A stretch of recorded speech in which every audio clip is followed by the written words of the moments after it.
So what I want to talk to you about is grounding and connecting. So this understanding came to me about 11 years ago through a sister who explained to me a little bit of the finer details. She saw that I was on my journey and gave me a little bit of an understanding of how to hone that in, a bit of a structure to build my understanding of myself on. Now, this is something that is very similar to most of the spiritualities from around the world, but it's very much the beginning of it. It's definitely not as far as you can possibly go. But this helped me through some very hard times. It helped me to understand life and be responsible for embodying this spirit and how to understand other people. Yeah. So at the end of this little talk, I've got Uncle Jarmbi lined up. He's going to come and add a few things to it, things that I didn't know until I sat down and spoke with him. And Uncle MJ as well, if he gets back in time, might have a bit of a yarn about it as well. So if you take anything away from this time in regards to healing, this is something that's going to be worth holding in your life, or at least give you an idea to find your own way. If you have something already that you're quite happy with, that's fine. Take the opportunity to get a bit more broader understanding. This is definitely not me telling you to do anything. Absolutely no judgment or expectation.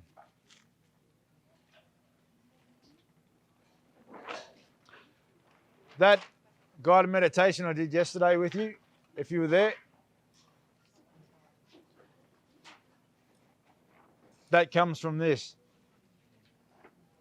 After walking with this for about 5 years, like I said, I was given some details, some pointers, a little bit of the structure, but then I had to fill it in out of life experience and search for wisdom.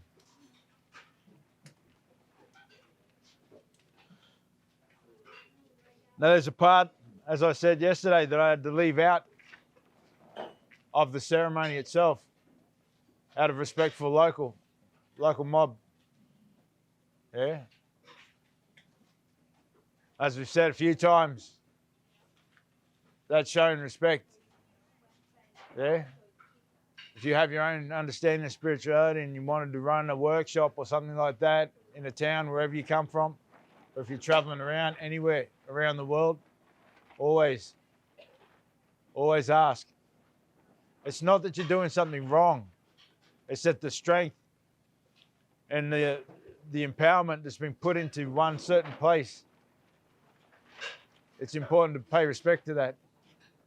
Yeah? It could be something as small as a slight adjustment here or something there. And it might be, actually, we don't do that around here, but there might be a really good reason for it. Yeah? A lot of us play the didgeridoo, but we don't get the, like, if we go to a place and they say, no, we don't play that here, then we don't do it. It's not but I deserve to be able to play the didgeridoo because I've got the didgeridoo and I've been doing this for years and I should be able to do it. No, just don't do it. It's not about making you wrong. It's about keeping something sacred. Yeah? A big problem with colonization, obviously. Yeah? But they want us to respect the churches. Oh, and Zach, memorials. Eh? We're not allowed on that sacred ground, please. But, you know. But the government's not known for wisdom.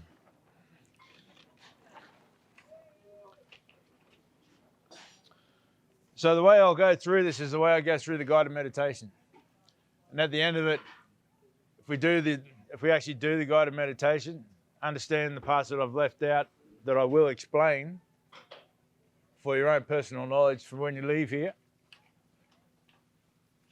you'll understand why. Yeah? So the 3 breaths, the parasympathetic nervous system, 3 deep breaths into the belly, breathing in for 4, out for 8. You can do that whatever you like. Could be in for 5, out for 10, whatever. The understanding is breathing out twice as long as what you breathe in. It just has the natural ability to calm you down. Yeah? Feeling the energy that builds up in your body when you breathe into your belly. Yeah? Really getting to know your body is a big thing. You can't embody if you don't know your body. Yeah? We all know what it's like if we get a hit from the outside. Yeah, the skin tells us, that's painful, there's something wrong. But what's going on the inside? A lot of us are too stuck in the head to give that some space. So breathing deep into the belly and feeling that pressure. It's not just nerves telling you that you've got a belly full of air. It's energy. Yeah. One of the things that's really left out of the understanding of air is the energy in the air. The life force that comes with every breath.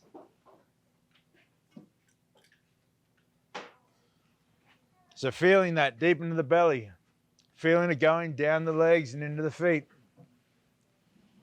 waking you up a bit, waking that part of your body up. In for 4, out for 8, 3 times. Then switching the attention up to breathing into the chest. Once again, breathing in 3 times, storing the life force. Exhaling any negativity. Big deep breaths, drawing it in. Allow yourself to feel the energy and the oxygen coming in. Filling your lungs and storing that energy. Then when you breathe out, you keep that energy and exhale any negative. Then on the 3rd breath, using the intention. Now, your mind and your intention are 2 different things. This is not something you think about. It's sending direction. The intention is one of the strongest tools we have as a human being. Yeah? We can save life or we can end life. We can create and we can destroy.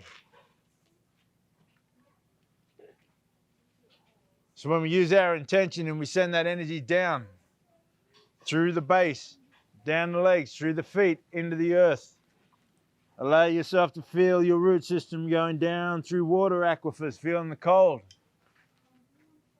Really feel it. Let yourself feel it. Down through lava tubes, feeling the heat. All the way to the core. Now, round earth, flat earth, doesn't matter. This is not about any of that. All right? What's important is, are we connected to it? Do we actually feel like this is our mother?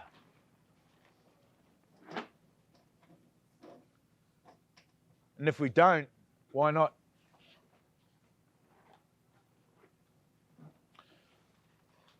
If she's hollow,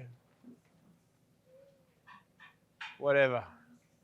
For the purposes of this, for the purposes of being a good, connected, grounded human being, that's not important. Eh? So we feel for her heart. So we allow ourselves to feel the heart of the Mother Earth. Without judgment or expectation, allow yourself to feel the love that she has for you. Now that judgment or expectation is a very big part. It's one of the ways that we are kept under control. It's through that judgment and expectation we stay disconnected from each other and disconnected from ourselves. The worst judgment and expectation is on the self. There's no healing that comes when you're judging yourself. The expectation that you're going to heal quickly, or that it's too much, or that you can't do it, will stop you from making the steps that you need to make.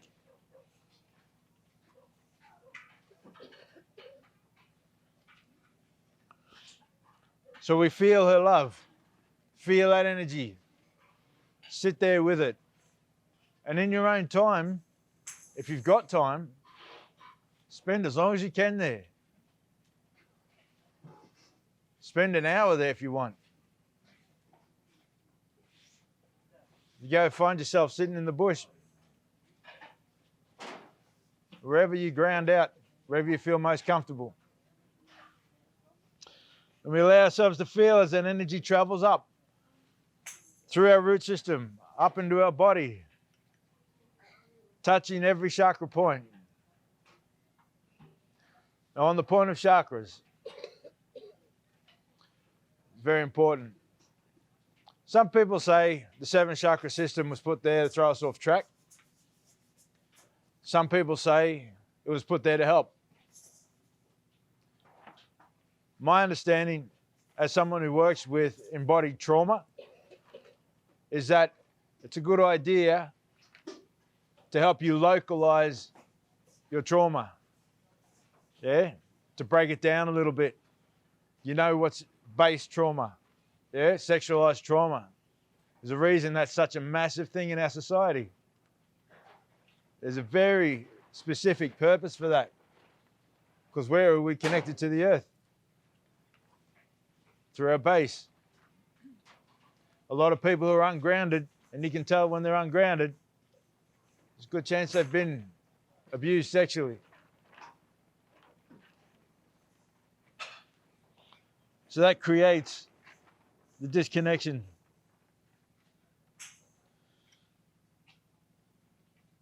All these chakras have a story. They have a reason. They have a purpose. Yeah?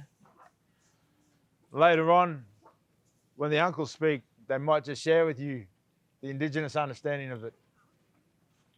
Yeah? But understanding this way came to me the way it did so I could share it with everybody. Yeah? So I wouldn't be getting in trouble with protocol and all that sort of thing. And I can share it with you and you can take it. Now, feeling that energy, the heart of the Mother Earth, touching every chakra point, paying attention as it touches your mind, resting your ego. Yeah? Now that ego, like I was saying in the circle yesterday, kicks in when you're feeling disconnected, when you're feeling unsafe. That ego will kick in and it will put you back into a time when it felt safe. Now you might be a little bit immature in that stage. You might act from a very limited aspect of life, very limited outlook. But you're doing it because you're in that, you are traumatized. When the love of the Mother Earth touches that ego, it puts it to sleep because that's what it's looking for, safety. It's just like when a little child hurts himself, it looks for mum. And as soon as it's in mum's arms, it knows it's safe. Same story. Now, as that ego goes to sleep, we can come back into our natural rhythm. which is in our heart. We're supposed to be that way. We're all supposed to operate in this world from our heart space. That's how we're supposed to meet each other. Until it's unsafe to.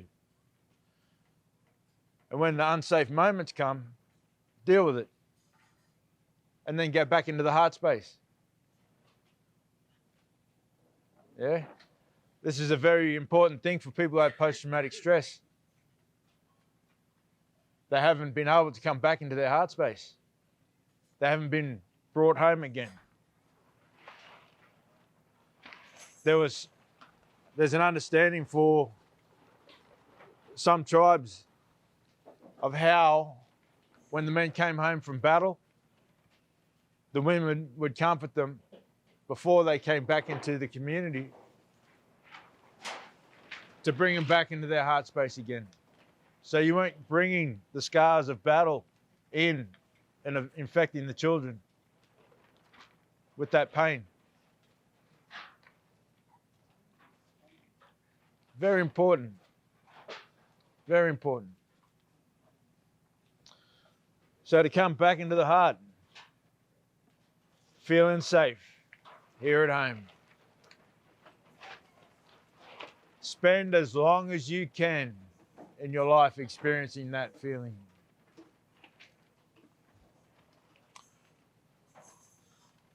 Now we draw our attention back to our breath again. Breathing in 3 more times, storing that life force. And after 3 breaths, send that energy up. Through the crown, up towards higher self. Up in here. There it is. Excuse me.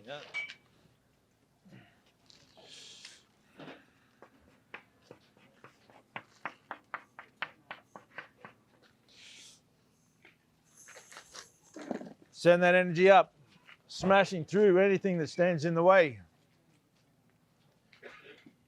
If you're in the circle, you would have heard me talk about what that was. But if you weren't, these are blockages that come about from not just your trauma, but making decisions that allow your trauma. So you strengthen them. And after a time, they become like bricks. What they do is hold on to that trauma story, but the adverse effect of them is this part of you up here, which is your higher self truth,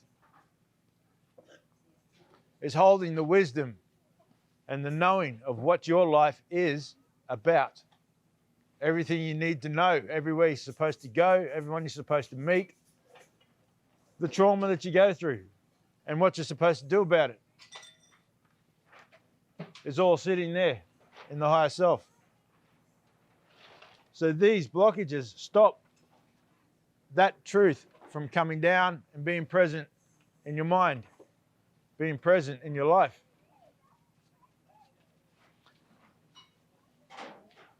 Now, as you deal with these traumas, and you can release them by doing this, sending that energy through,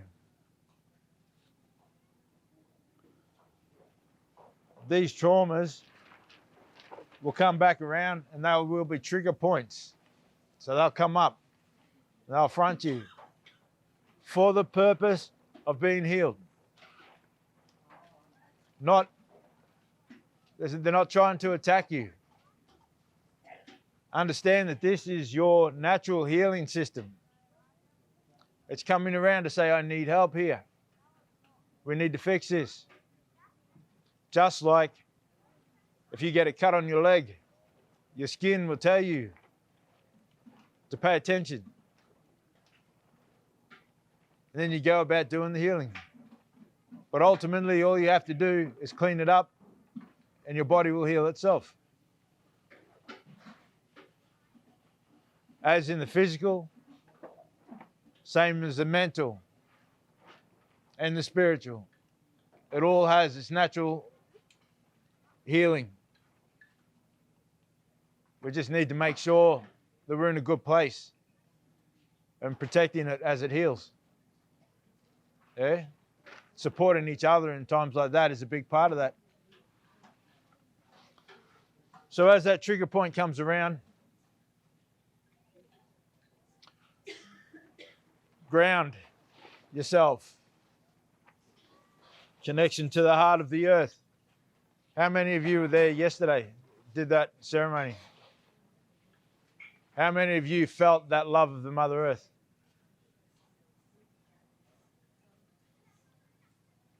Did you feel that effect of your ego going to sleep and coming back into your heart?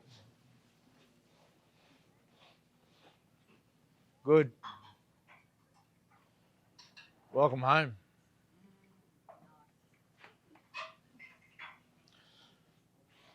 So that's the first step. No judgment, no expectation, by connecting to the heart of the earth and being safe. Then, no judgment, no expectation, clarity, wisdom, strength. Just remember those things. Now, this is only a way of doing it. It's not the only way. So the clarity, allow that trauma story to tell you what it is. Yeah? It gets uncomfortable. Yeah? But understanding that uncomfortable part of life, when that energy's coming through, a lot of it, we load up with judgment and we make it worse than it is. But when we look at healing, whether it's ourselves or other people, no judgment, no expectation. Energy in, energy out. Yeah? If you go to fight it, it will fight back. The energy flow has its natural course. Allow it to go through without grabbing onto it, without making a story of it. Yeah? Let it show you what it's there to show you and derive the wisdom out of it. At the end of the day, the things we experience in life aren't the stories that we go through aren't what we keep when we pass. It's the energy. Life is a feeling game, not a thinking game. The stories are there to provoke the feelings. And as we deal with them, we get wiser and wiser. The wisdom is a feeling. It's not all about knowledge. As we experience life and we grow older, and this, I'll just say a little something, that my understanding of eldership has a lot to do with, has that person been through their trauma stories, they understand them, and have they got any wisdom out of it that they can share? Are they able now to sit and be with somebody who's going through that same story and shed some light to help that person through that stage? That's my type of eldership.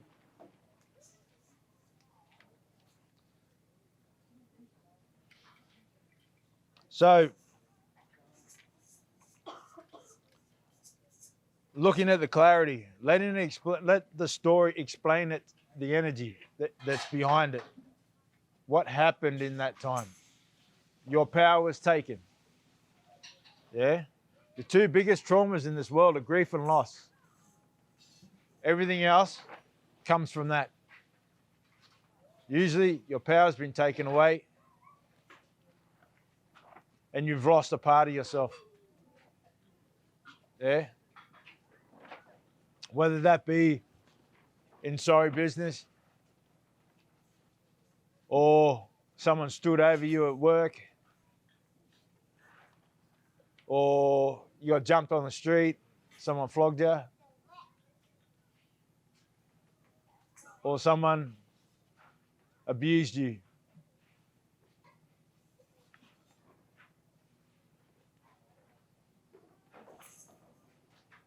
To understand what has to happen for you to heal from that. It's that missing piece. Yeah? There was a conversation yesterday. Lumpa was up here with his water bowls. Part of that conversation had a lot to do with what is your addictions. Your addictions is your ego trying to feel comfortable about being disconnected, but it will never relax until it gets back that peace. And guess where that peace comes from?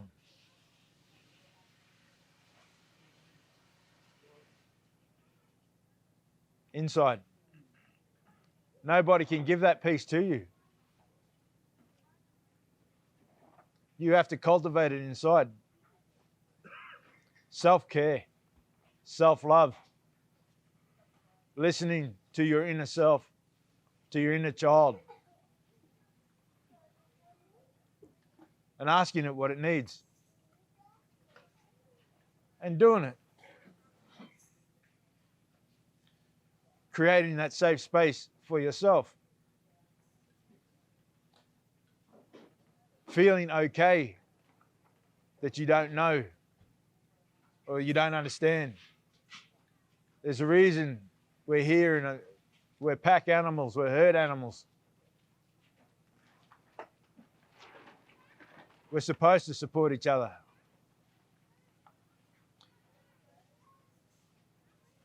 So making sure for anybody, really, especially when we look at raising our kids, make sure they've got the support they need. Schools aren't going to do it. Shipping our kids off to anywhere is not going to do it. They need good men and good women around them. And if they aren't around you, find them. Single mothers, don't do it alone. Don't do it alone. There are good men out there. There's a lot of work being done to come back into our truth as men. So just know that.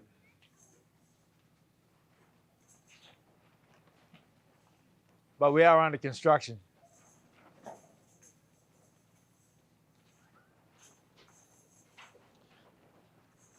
There's some of the wisdom just there.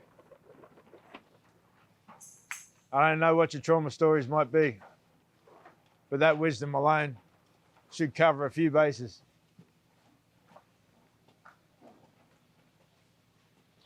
The getting the wisdom and having it as a thought is one thing, but there's more to it. The embodiment of it is another. So to allow that wisdom to find its place in you, it changes your vibration. You go from a traumatized human being into someone that's coming more in line with natural rhythm. Your natural rhythm. Your natural purpose.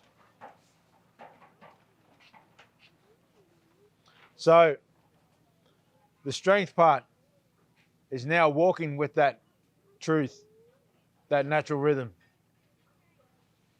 It means making some changes in your life, usually.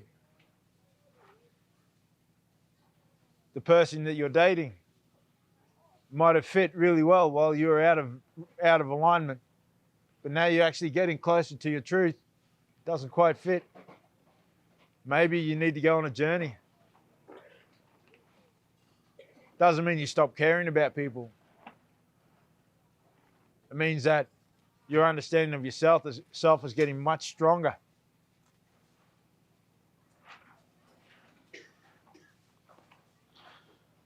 As that wisdom starts to integrate into your walk,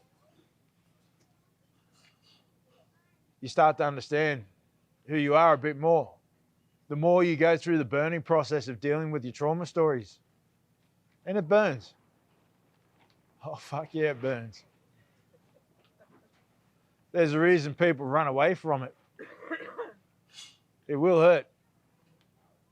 But it's not about making it easy, it's about making it right. There's a big difference.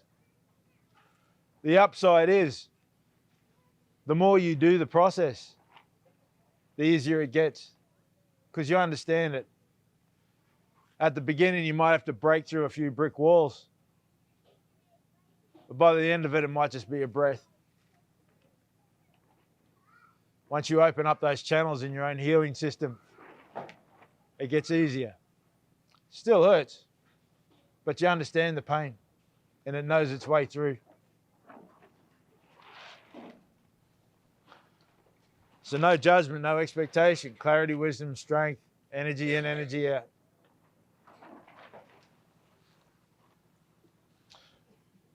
So back to that energy traveling up, smashing through these things. The understanding that was given to me on a scale, understanding of scale with these things is that you're fully disconnected human being who doesn't care about much at all, highly traumatized, fully reactive, acts out of reaction rather than empowerment or coming from their heart. There's plenty out there. They'll have about 4 or 5 of these solidly in place. People like, what was explained to me, some of the higher spiritual gurus and that might be on, but they're still in the polarity of life. This is a big part, the polarity of life, which means they're still learning, they're still going through the processes, they're still falling down and picking themselves up, but still know a few things to share, maybe like me. They might have 2 or 3 people who are dealing with source energy, witches, things like that. People who are active with the energies of the world around them. Source energy is not a bad thing. Sorcery is not a bad thing if you're doing it from the right place, but there is a very solid line there that you shouldn't cross. Okay? Ultimately, you don't want to touch that stuff unless you're fully in tune and understand that that's maybe not your business. So don't do it. It's okay to say that. Actually, nah, I don't feel I should do that. That's not for my lifetime. That's good. Hopefully one day we'll see that sort of attitude come from our kids, 12, 13, 14-year-olds, just be able to go, nah. I don't feel in myself that that's something I should be playing with. So thank you very much, but no. It might be right for you, but it's not right for me. Fully empowered to make choice and be respected for it. Yeah? Which is another thing the government's using against us.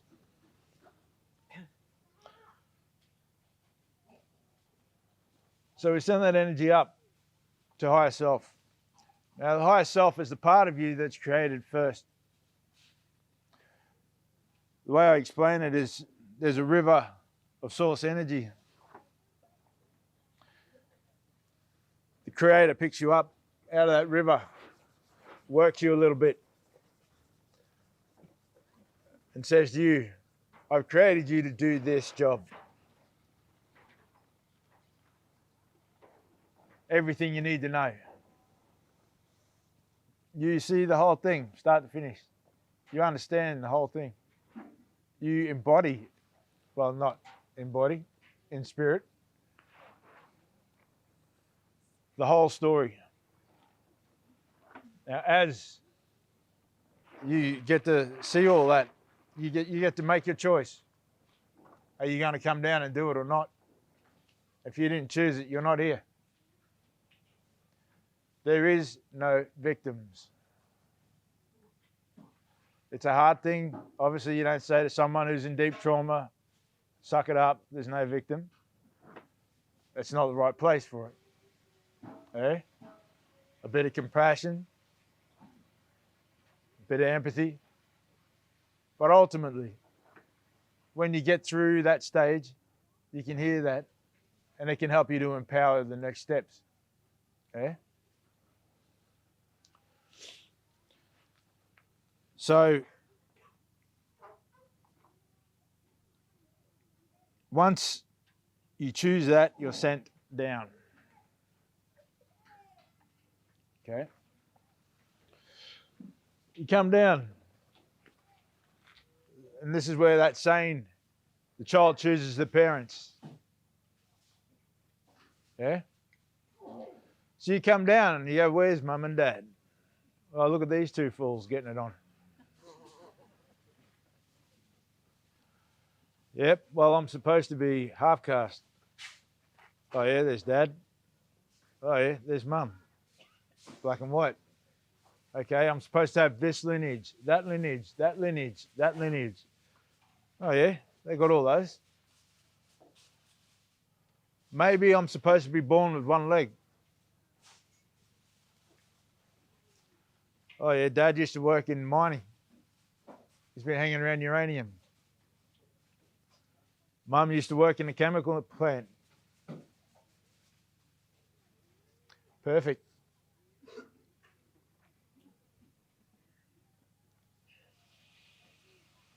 At the end of the day, there's no victim.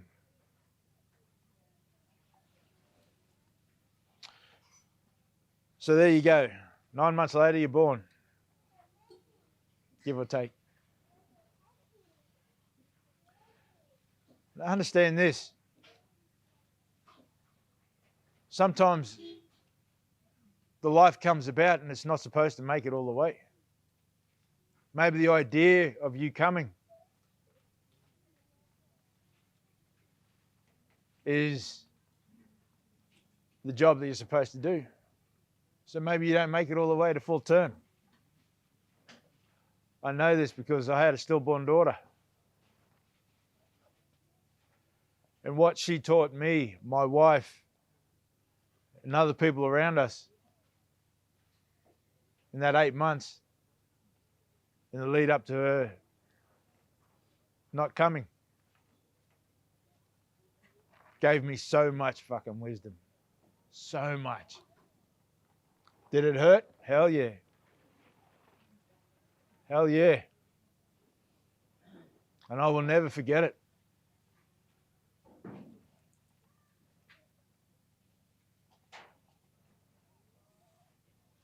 And I've got a tattoo for her. It helps me to remember that.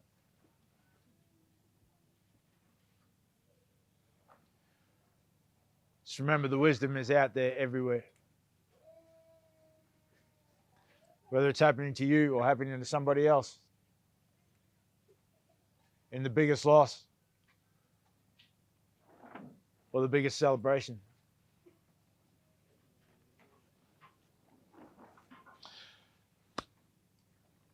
So if it's right to, you're born.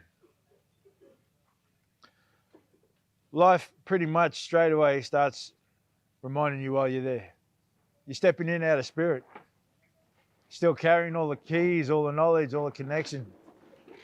Which is why, like yesterday, we saw these young kids telling us stuff that we should have bloody known already. Whoever's the parents of that young girl that was sitting there talking about the chemical reactions, well done. Well done. Thank you. Sometimes when we're trying to heal and deal on this world, we forget to look where the deeper wisdom comes from. It's at either end of the life scale. But times like that make you remember why we look after them. There's other times that make us remember why lions eat their young. But ultimately, that love is there.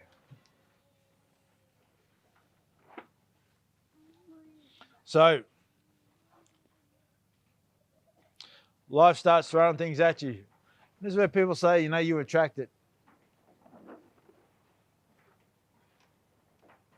Without judgment or expectation, you can sort of see that. Yeah? Even some of the most horrendous things that can happen to a human being. It's not that you asked for it. It's not that you went out and made it happen. It's that there's things that need to be learnt in a lifetime. And maybe you just drew that card. Now, this doesn't mean that the person did it is in the right. This is about what it means to you, having experienced that thing. Forgetting about the whole, I'm not saying forget about it. I'm saying when it comes to the healing, understanding that that person is the bastard, did something wrong, or she did something wrong. That's not where the learning is. That gets dealt with. And that's why it's men's business to deal with those things.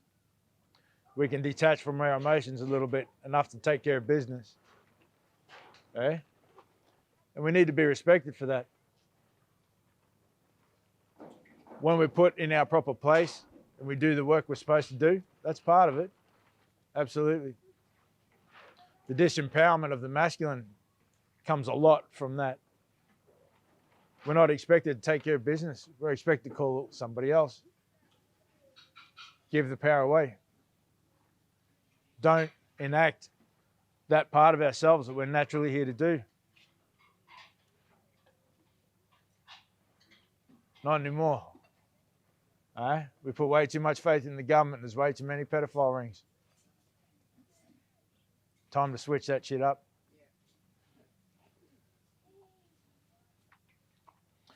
That's only one instance, unfortunately. So, as you go through life, if you've drawn the right cards, you end up in a family that has some wisdom there, that has a strong wisdom base. The grandmothers and the grandfathers are present in life, in the family home even. The uncles and the aunties, the cousins. You're all bouncing off each other. You all sort of understand life a bit. You feel supported by your people around you. You can go out into the world then, feeling that inner strength that comes from being supported as you grow. And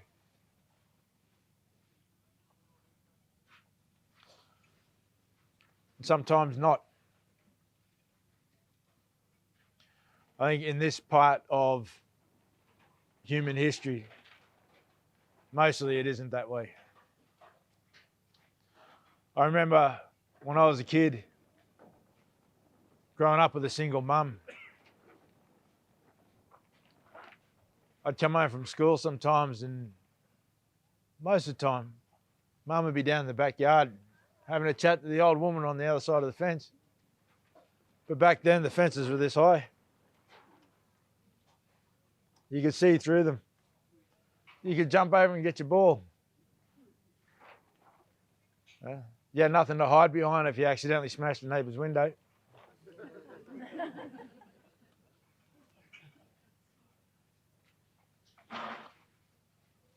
But the connection was there. Now, that old woman, I never really knew her story. But from what I understood, she had a family. They'd all grown up, moved away, and she was alone. She never had visitors. But my mum,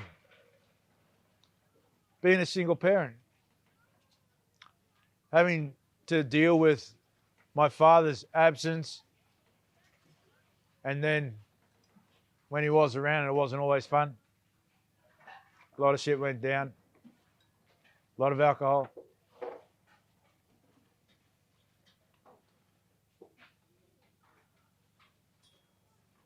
She would be there to comfort her. And I always wondered if that old woman slept better and felt more respect by having helped my mother.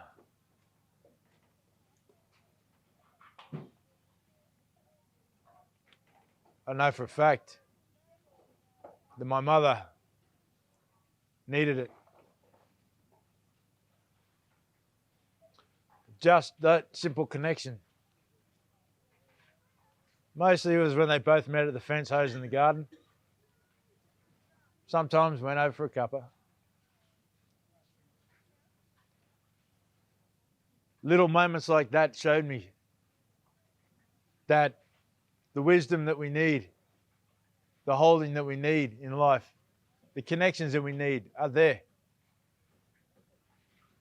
We just have to look for them. But they are there.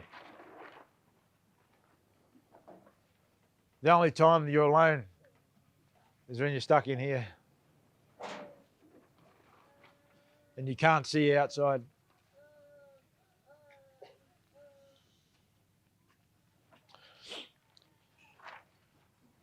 Going through life, everything comes up, things happen. The energy, now the understanding of this, higher self truth. Once we get to feel that energy up here with the Creator, we breathe in, connect up here, be with that. Allow ourselves to feel it. It does feel weightless. It feels timeless. Then allow ourselves to feel the Creator's energy, the Creator's love. And as we feel that energy, we feel our purpose. Just feel the purpose. You don't have to know the whole story straight up. You can. People do it all the time. They go to that place, they download their whole thing, they download the Akashic records and all this. Do you have to? No. Not in order to do what you're put here for. You can go to that place, but make sure you bring it back to this, the embodiment of who you are right here, right now. There's no point in knowing all that wisdom unless you can put it into practice. So feeling that energy coming down into your body, feeling your empowerment, yeah, your purpose. You have a connection here. This is your home. And you have a purpose, which means you should be respected for it.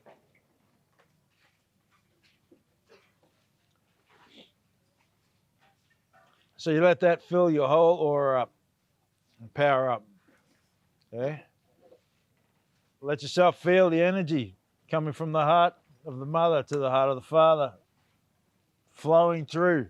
Energy always moves. It's when we stop it or something blocks it that things start getting weird, start getting uncomfortable. But the energy should always move. When your chakra system is traumatized and things are blocking in here, it will stop that energy from moving. Okay? Then you have to go in, be honest with it. The more you know yourself and what you feel, your body will tell you where, which is why I like the 7 chakra system for this purpose. The understanding of, let's choose the heart, for example. So I'll use the heart because everybody knows what a heartbreak is, yeah? Anyone here don't know what a heartbreak is? If you don't, there's one coming. Yeah? It won't be far away. Don't ask it. Don't ask for it. It's, you know, one word of wisdom in life. Oh, it's like that. One word of wisdom. Don't ever say that you've got it. Don't ever say that you're healed. Eh? Because fate loves that shit. If it's coming for you, then there's much more wiser to say we're all fucked.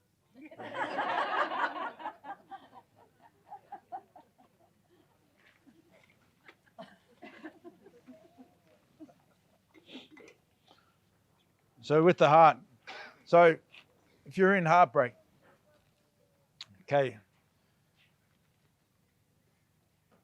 you don't understand what's going on. Yeah? That's why one of the first things you say is, why? How? When? The simple questions you don't understand. So firstly, grounding out, coming back in, putting those questions of the ego, because the ego's gone, we're feeling disconnected, something's going on, trips in, goes into protection mode, judgment and expectation. Yeah. First you feel the hurt. What comes after that? Anger, secondary emotion. It's never the first. If you see somebody who's angry, trauma, grief and loss, first emotions. Yeah? So we can understand. There's no point meeting them in that place. There's no point getting our energy up in that. Obviously, if they're attacking you, you protect yourself. But you do that out of self-preservation. You don't do that out of ego meeting ego. Yeah? There's plenty of pubs for that shit to happen in, and UFC rings.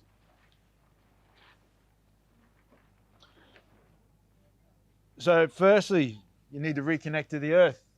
Yeah? Feeling that grounding. If you are someone who is caring for a friend who's going through shit, be that grounded person that's sitting there with them. Let them hitch a ride on your grounding until theirs comes back in again. Yeah? Once you've got a bit of grounding, you can start to feel comfortable and go, all right, come down out of that ego and go, shit, this doesn't feel good. I didn't see it coming, so on and so forth. And then you go, well, are you sure you didn't see it coming? You know what, mate? We kind of knew there was something not right, Something, you just didn't look quite happy there towards, the last couple of weeks. Or, mate, we didn't want to tell you, but we kind of saw her doing a couple of things, or we saw him doing a couple of things, that didn't seem quite right.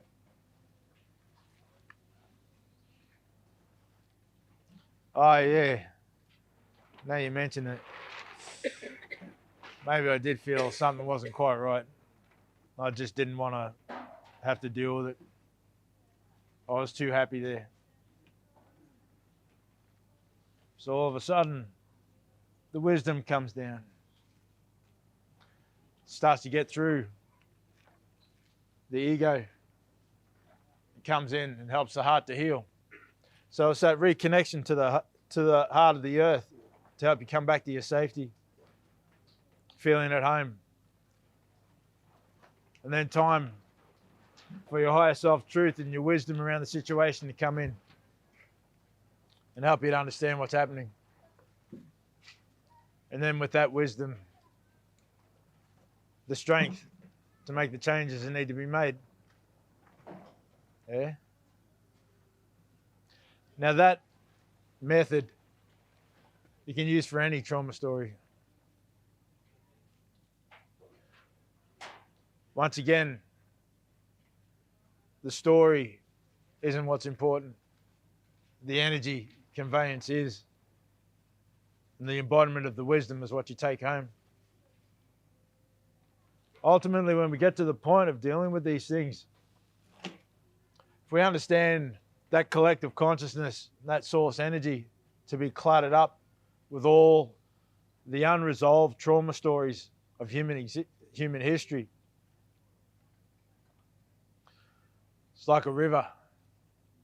Of course, we like our rivers nice and clean, clear water, yeah, beautiful, soft, sandy bottom, maybe a couple of rocks to swim around and look at things, but that's not what we've got.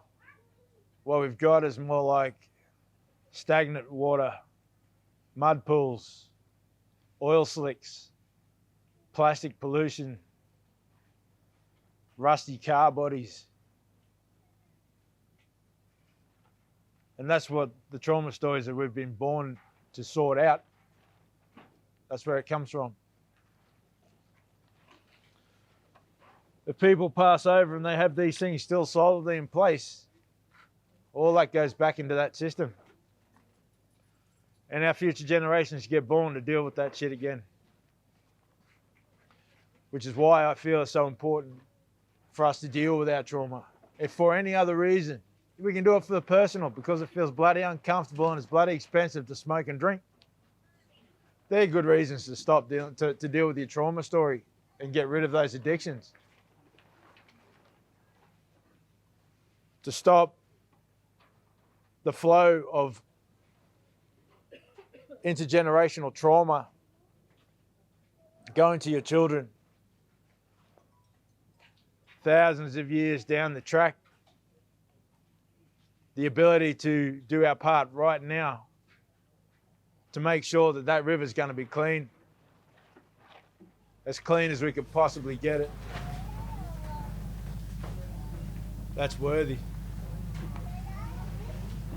So obviously we're not going to clean it up in one generation. We get the ball rolling now and we'll see a shift. Maybe when we come back around a second time, third time, might get a better run at it. And if we hold each other in that, and we're there, one of those people on the other side of the fence. You might have to get up on a chair or something these days because they're all 6 foot high. Or yell down because we're all up on buildings. We can be that for each other. Real community. When you are helping somebody or supporting somebody through their trauma, understand if you get triggered and you can't help but energy flow into it, remove yourself from it. Okay? Ultimately, there should be more than one support person around. Maybe you can suggest somebody. Or maybe you can only take it to the point of helping them to ground out. Or tell them, if you need to let the story out, then write it down and burn it. Because it's the energy of it that's important. It's the energy that it conveys. So talk about the energy. I did some work with a lad who holds a lot of men's groups in a land council down in New South Wales. And he's been through massive trauma, molested as a child. Came out and took to court the guy who did it. It turned out the guy who did it was a guidance counselor in high school, and after he went through the hell of going through that court system, being called a liar and judged and all that, his mother calling him a liar and judging him, the guy finally got convicted. 70 more kids came out and said that guy did the same thing to them.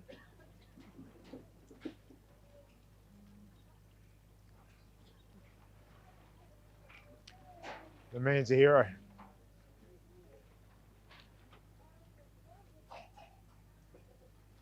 That guy, when he's got a big connection with the ocean. I don't know why he lives in the bush, but yeah. I couldn't do it.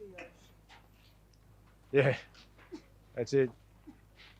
So he grew up without a father, a single mum, and he found that bit that was missing in the military. So he went into the Navy. From the Navy, he went into special ops and did a few things that he's not proud of. Coming out the other side of that, had never had the chance to reconnect. So he carried a whole lot of anger. He was very quick to anger, and he was quick to fight, and do a lot of serious damage. So in doing so, he couldn't really trust himself. He was a good man at heart, but he couldn't trust himself not to be that. Now he's got a baby daughter. He realizes he has to change that last bit he's got to deal with. Yeah? But for him to be able to sit and go through and be held by somebody and supported by somebody to deal with that, firstly being molested as a child in a proper way, let him process it. Give him the pointers to go back and talk to that fella, that young fella in him, and do things to help that young fella feel safe again. Go through that process. He realized that the only way that he ever would have been able to do those things in Black Ops, in the military, was because of that trauma. He never would have been able to do it otherwise.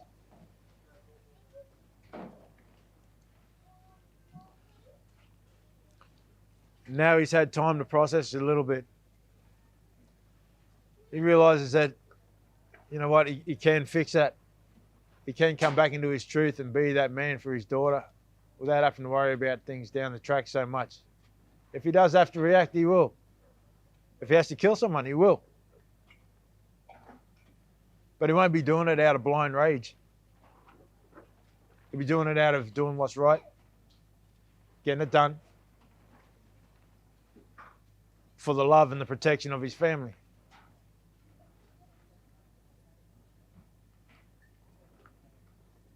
It's a big thing.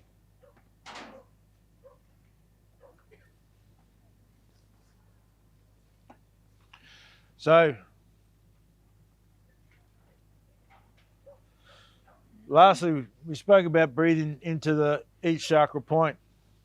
Feeling that energy getting stronger, stronger, brighter and brighter, slowly turning. That's the way those chakra systems are supposed to work. Slowly turning. Filling it up with that chi energy. If it's glitchy or it's dark, it's not bright and shining, ask it why. What happened there? Without judgment or expectation, and in your own heart for yourself, being able to feel the answers that come. Let it tell you the story. Oh, okay. Now I see. Yeah, I feel that. When did I feel that first? Ah, that thing. Maybe you'd forgotten about that. Maybe you forgot about it on purpose. Maybe you forgot about it just because time had passed. But it's still there. Maybe there's little nuances in your understanding of yourself that are directly from an old trauma story. Someone stole your push bike at school. So now you got this little bit of mistrust as an adult. You know better. But at the same time, it's there. Could be as simple as that, and it could be bigger things. So breathing into that base first. Getting that energy moving, getting stronger, stronger, brighter and brighter. Up to your core. Slowly moving, brighter and brighter, stronger, stronger. Up to your center. Brighter and brighter, stronger, stronger. Up to your heart. Throat. Why is the throat so important? Speaks your truth. Speaks your truth. Yeah. I don't know if anyone knows this story, but there's using stories from other places. One of the things they did in the witch trials is they used to tear the pages out of their book of spells and jam it down their throat and kill them with it. Not just a grievous way to kill somebody, but a good way to stop them from using magic in the next life. Eh? This shit goes back a long way.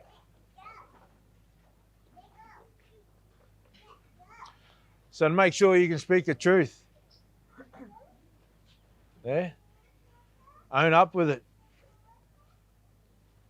It also brings in accountability. What you say you're going to do, you do. What you say you're about, that's what you're about. And when you mess up, you own up.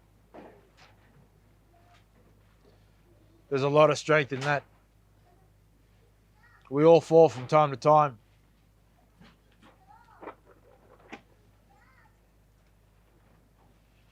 But it's very important to be truthful and honest with yourself. Ultimately, none of us want to hurt anyone. We just want to be here, be respected, do what we're supposed to do. If we have to take care of things, we have to take care of things. But it's always done out of love. Bringing back balance and harmony is a big part of the indigenous cultures. Things go out of whack all the time, always have. That harmony is what's most important. It keeps us in a good way. Not just with ourselves, but with the country, with the earth, with the Creator.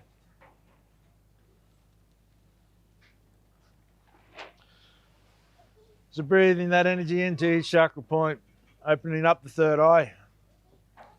If you want to. I'll tell you now, there's a lot of responsibility when you open up channels. You have to be responsible for it.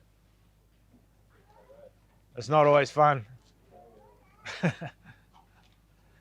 you're part of oneness with the universe, there's a lot of shit in there.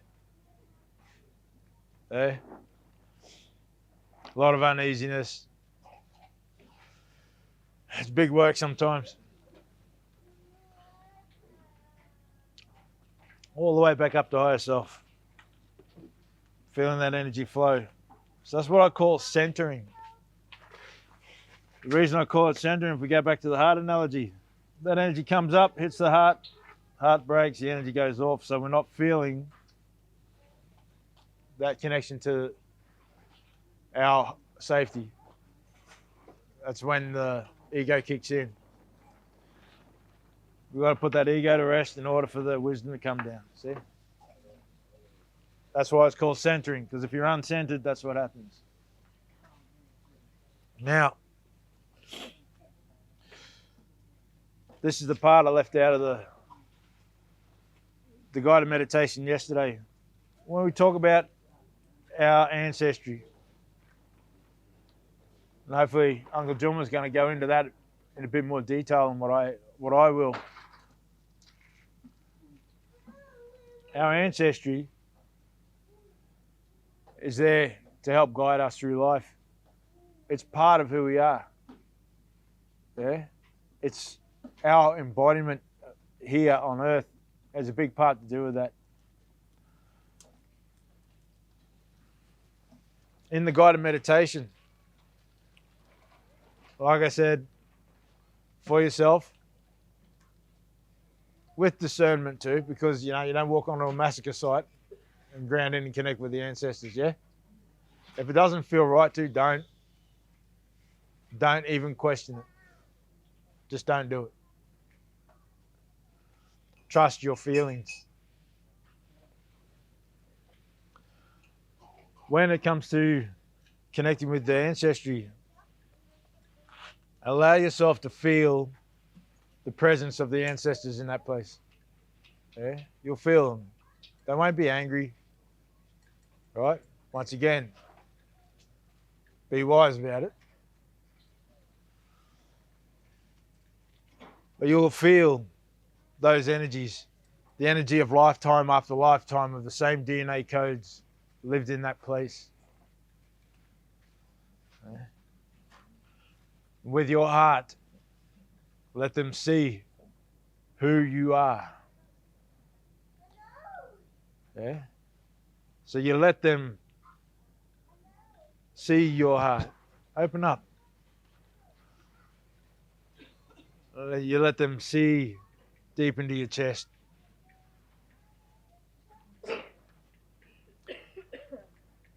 Then you'll feel a shift when they stop. Then with your intention, let them see why you've come there, what you're doing there. It's very simple. What's the first things we ask somebody when they're in our property? Who are you and what are you doing here? Keep it simple.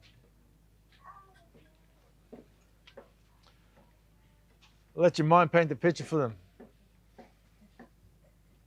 Then allow yourself to feel your ancestry. If you don't know them, then feel your blood. Without judgment or expectation. Let it tell you the story of the lands from where your blood originated.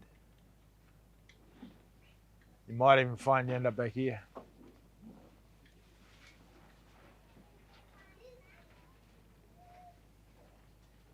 And no judgment. If they're Vikings, whatever. We're not talking about the wrong things that our bloodline's done. We're talking about the truth of it, which goes back way further than that. When they were simple people living in the forest, wherever. But let it show you the mountains and the rivers of the country of your blood's origin, because your blood carries all that information. Then, without judgment or expectation, allow yourself to feel the last lawman or lawwoman from your bloodline. The ones who still lived in the old way, practice the old cultures.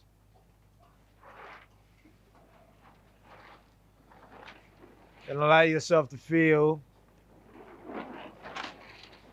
as they put their hand on your shoulder.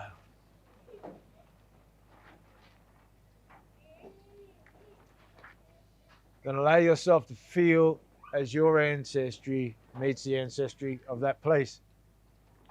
See the meaning and respect of the old ways. The old laws taught to us by Mother Earth.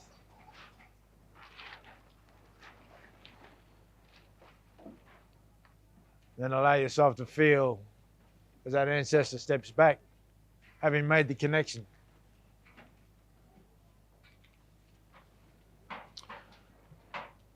Let your ancestors know that you are grateful for their presence in your life and you're open to their guidance. And let yourself feel the pride that they have for you.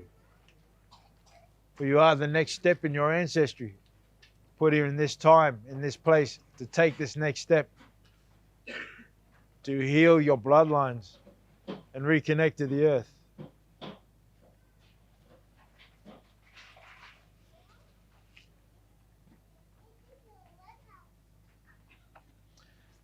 Now, do you understand why it was a sensitive thing? Yeah? Do you understand why if you were to run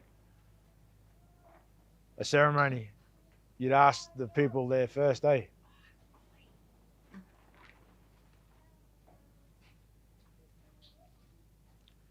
Which is why I ran the ceremony the way I did yesterday. But that is another way that you can do it. That way is a very deep way. Connecting ancestry back and getting full recognition that way. But connecting to the energy of the land around you is very important as well. Which is why at the end of that guided meditation, I usually play the didge. There's a little song that I play on the didge that helps to recognize your embodiment of your spirit and put energy into it. But then I'll say at the end of that, now allow yourself to feel the energy of the earth beneath your feet. Feel the wind on your skin. The water in the air. Taste it. And as you open your eyes, allow yourself to view this place as if it was the first time you'd ever seen it. Without judgment or expectation, let creation tell you its story. And take as long as you like.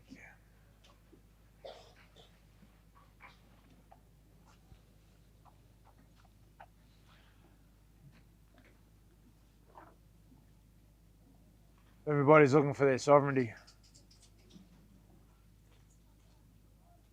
You've already got it.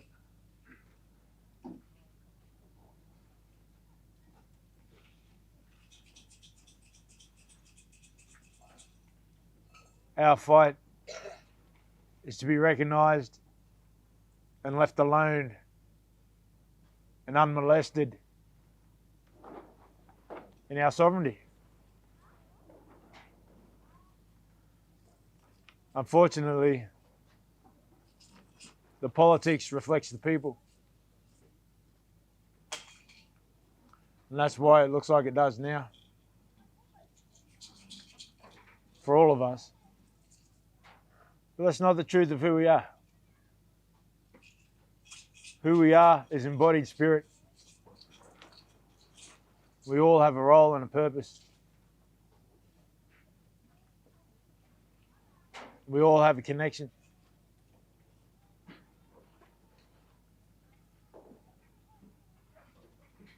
And we should be respected for it. So as you find yours, we regain ours. It's my hope that we all get the opportunity to share a common place. We've got to do our work. We don't have all the answers. We have a lot of the understanding, but we're all going through shit.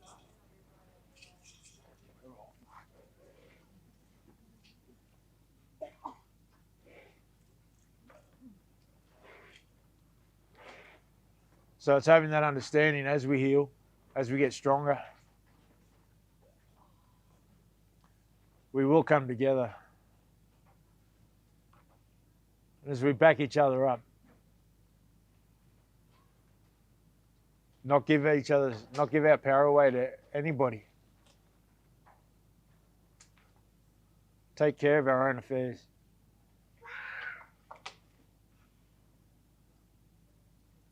We'll get to where we're going. We will be respected for it. Not that we're asking. We're way past that. We're just going to do it anyway.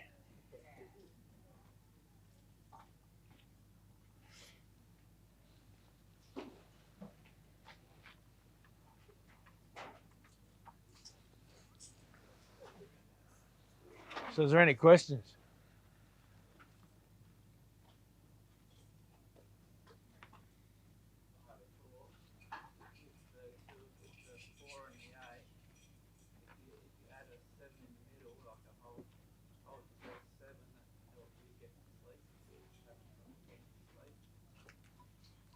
If you hold your breath for longer, you'll be asleep for a long time.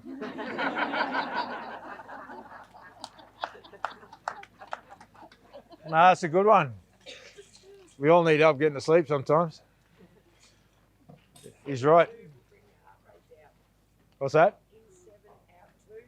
In 7 out 2 brings the heart rate down. See, the wisdom's everywhere. It's definitely not just me. Luckily, for you. So you mentioned the higher self. Do Aborigines have their own concept of higher self? And I'm just wondering which school of thought it comes from.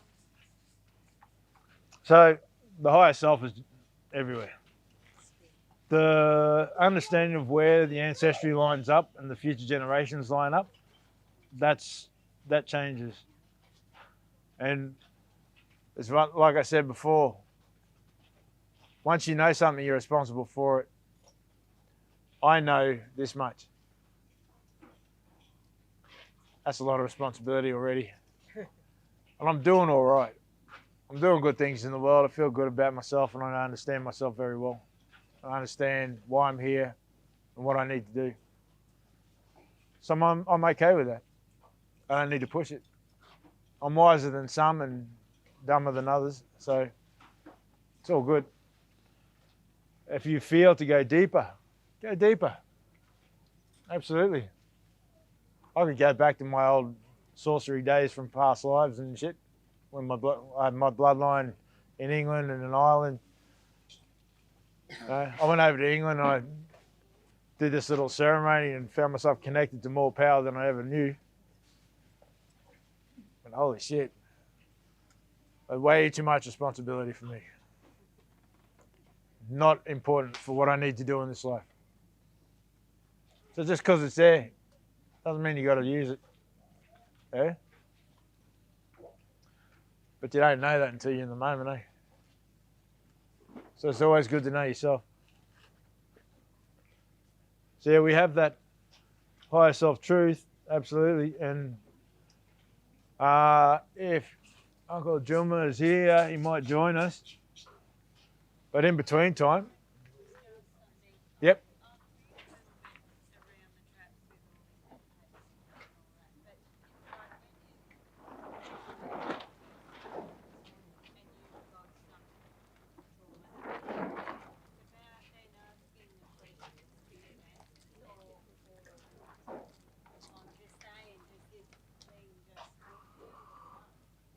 It's you. It is you. It's a feeling. Yeah. When the trauma comes in, when things come in, you go, okay, so what's going on? But you look at it logistically. You don't look at it with a big emotional attachment to outcome, or, it might have been terrible and shocking in the moment, but to be connected to the heart of the earth will help you to come back out of that sense and look at it from your heart. Look at it with empathy and go, okay, so what's going on? Let me feel, tell me what's going on, No, I'm talking in here. So it's that going into your heart, connecting to the heart of the earth and letting yourself feel that energy without judging it or anything, feeling it flow up. When it touches your mind, it takes you out of that questioning phase. So you're not doing that. You're just open to experience. Now tell me what's going on. So it's like you're not asking yourself questions. You're letting yourself show you what's happening. Eh? A little bit different to what you're saying. Because if you were to stay there in an inquisitive sense, then you're kind of already coming from your sense of self. Yep. In your heart. In empathy. Yeah? If you're talking to your inner child, then your inner child is trying to tell you something. But if you're thinking of that as immature, or I should already know that, or I was there too, but it's like, no, you let that part of yourself explain where it is at. What is that part of yourself feeling right now? That's it. To be aware of that. But like I said, it's not a thinking game, it's a feeling game. So feeling all that going on. And then when a majority of the words we use are all trying to convey emotion. That's the point of language. Convey emotion, and the stories that we have are conveying those emotions. Yeah? So to understand what's going on for yourself is giving yourself the opportunity to explain to yourself. And you can't explain something to somebody if they've already got an understanding of what it's supposed to be. You as an adult have already had a lifetime of experiencing everything that's come along with that story. So to break it down to its simplest form is a bit hard for us to break through all those levels. The fastest way we can do it is to come back into the heart and go into that empathy stage and let it tell you without a thought around what should be or what has been or what's come about or how much it hurt and all that since that occurrence. Yeah? It's just let that thing show you. But that's the connection with the heart of the earth. Gives you that safety to then come down out of that mental. Yeah?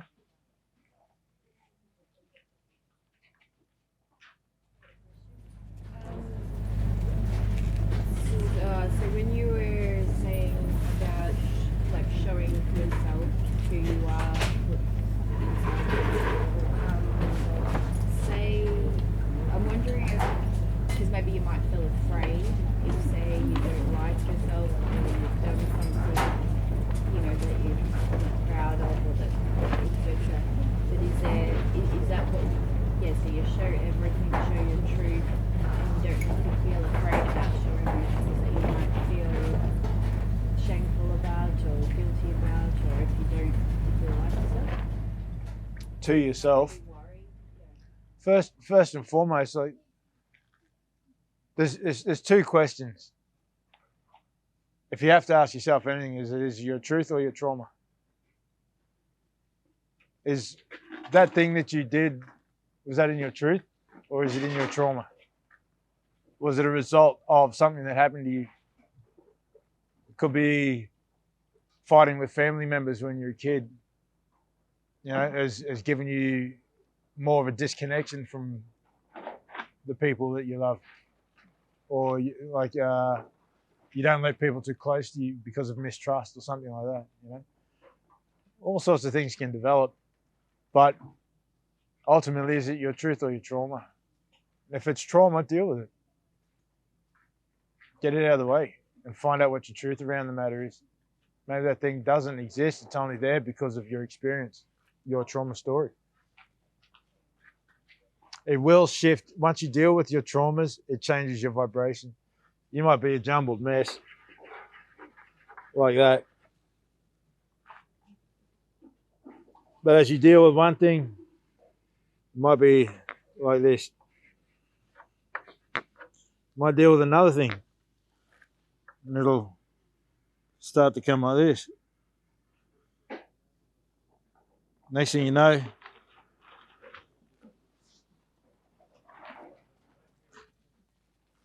as you deal with the things that are going on, you come more and more in line with your truth.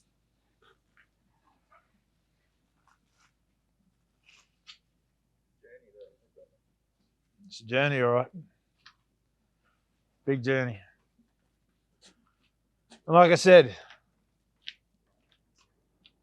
it's not about making it easy. It's about making it right.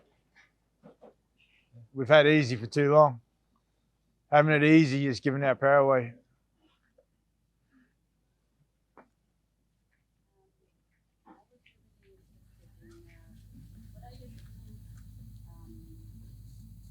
When memories are coming back, so I know from a lot of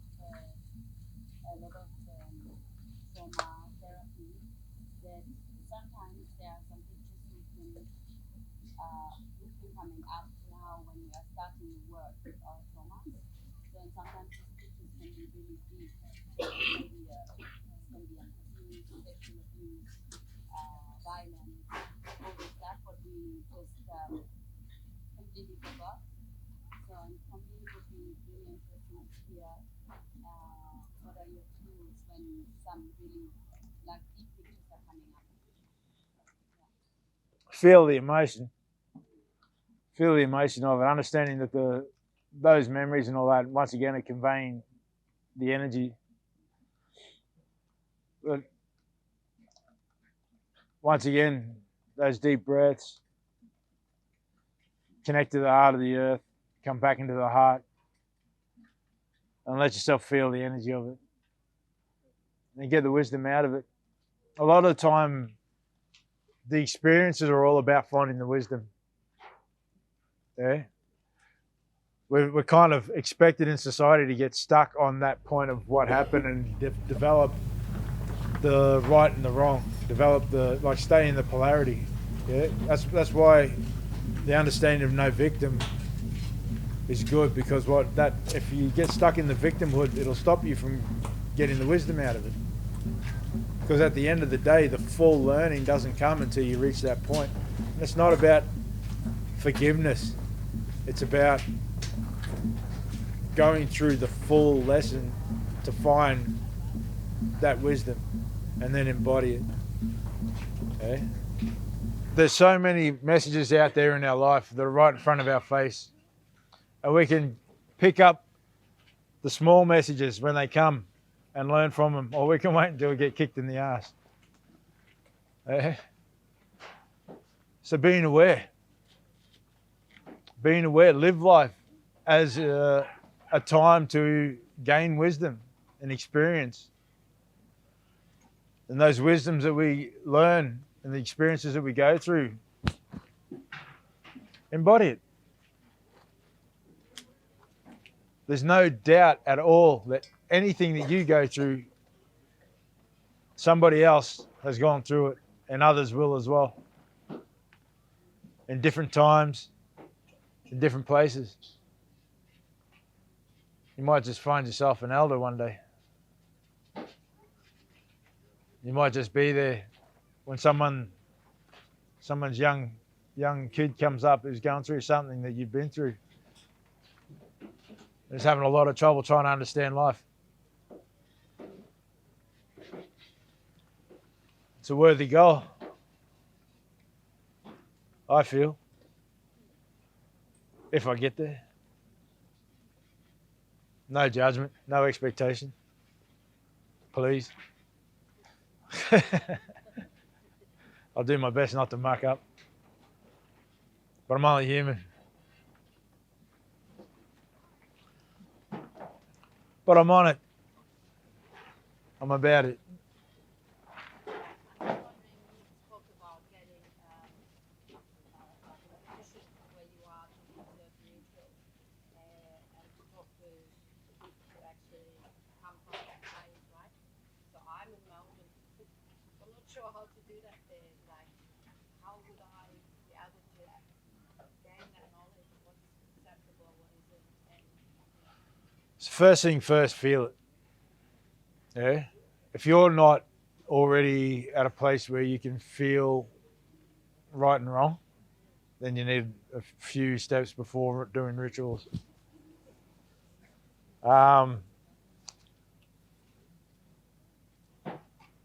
Feel it first. Like if you get attracted to a certain piece of land, or a river or a water hole or a beach or something. Beaches are normally okay because beaches are shifting sand, right? Which means that you can't anchor anything on a beach, which is coming from Byron Bay, which is the beach wedding capital of the friggin' planet. We always laugh, look, they're having this big wedding that they're anchoring on a beach. It's going to be washed away in a week. Oh, well. That's why we had marriage trees. Yeah, rocks, places that are going to stay, But that's the understanding. We used to have fights on the beach and things like that, things that had to be cleared, where there'd always be clear energy coming through. Yeah. So if what you want to do is a releasing, beaches are good. Yeah. But still, some are men's beaches, some are women's beaches, and all that sort of thing. But ultimately, it should be all right.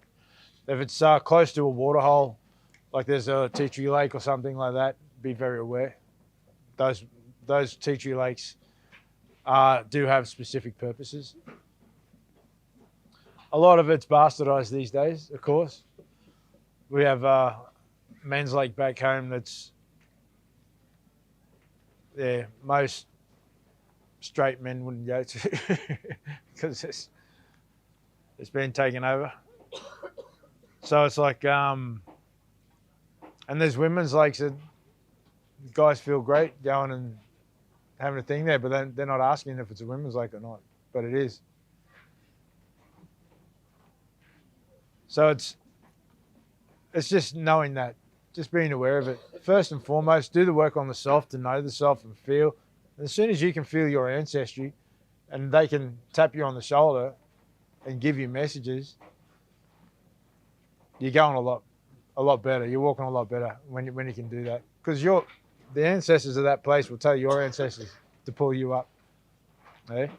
Another thing, last thing I'll leave you with, if there's no more questions, is understanding where the information that you're getting is coming from. Okay? I know when it's Mother Earth telling me something. I know when it's my higher self telling me something, and I know when it's my ancestry telling me something. I know when it's coming from my heart, and I know when it's coming from my head. I know when it's conditioning and when it's trauma. There's different flavors, different aspects. So once you understand that, you can really define what you're being told and where it's coming from. When it's come from your higher self truth, trust it, no question. If it's not feeling too clear, make sure you got your clear channel.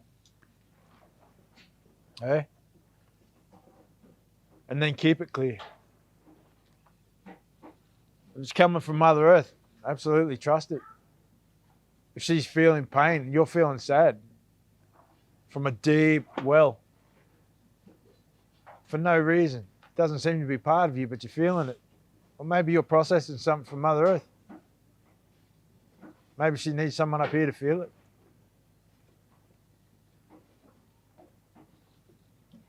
If it's coming from your conditioning, don't give it a whole lot of thought.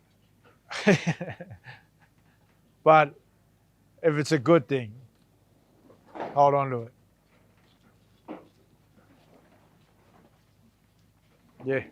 I've been brought up around Christian faith and things, and Dad's really sort of pious in his beliefs. My mum's a priest, and I guess over the years I lost that faith in that religion, and I found it, I don't know, quite constricting and cagey like at times, and I'm really drawn to this sort of stuff now. And I was just wondering, like, in Aboriginal culture, is there any connection with what Christianity speaks of and things, or is that just kind of this spiritual sense that's just been taken and then used in a different way for, I'm not really sure. I feel like I'm swimming in a bit of a state of confusion.